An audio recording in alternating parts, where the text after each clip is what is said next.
हम छी स्मिता झा और एखन हम अपने सबके समक्ष लोकगीत राखब।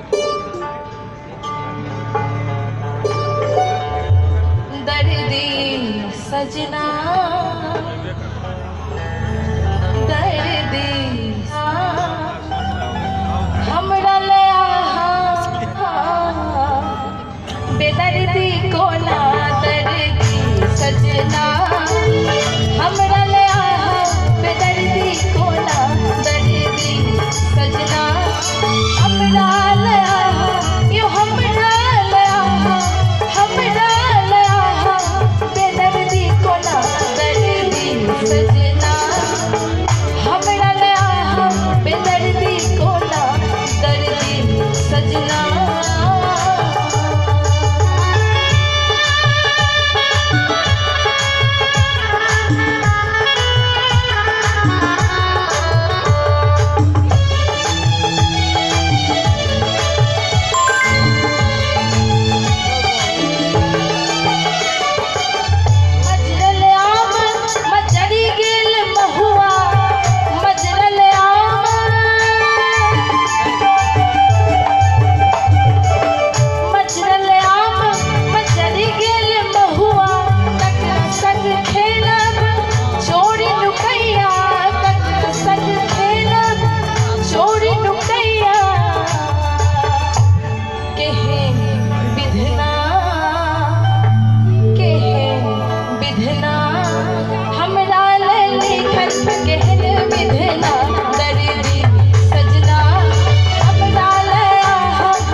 कंगना खन खन बजैया अनरो सजना दर्दी सजना हमरा ले यो हमरा ले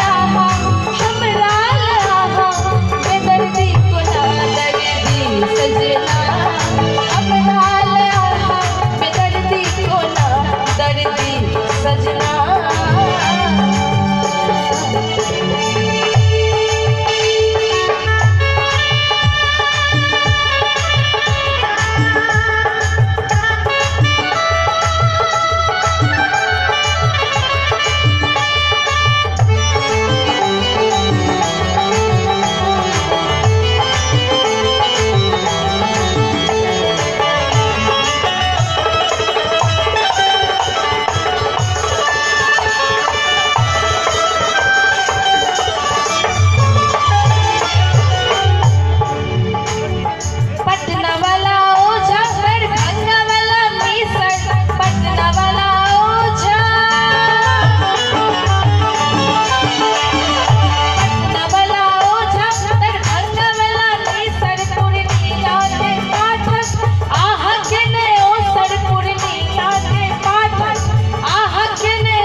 गुधना के गुधना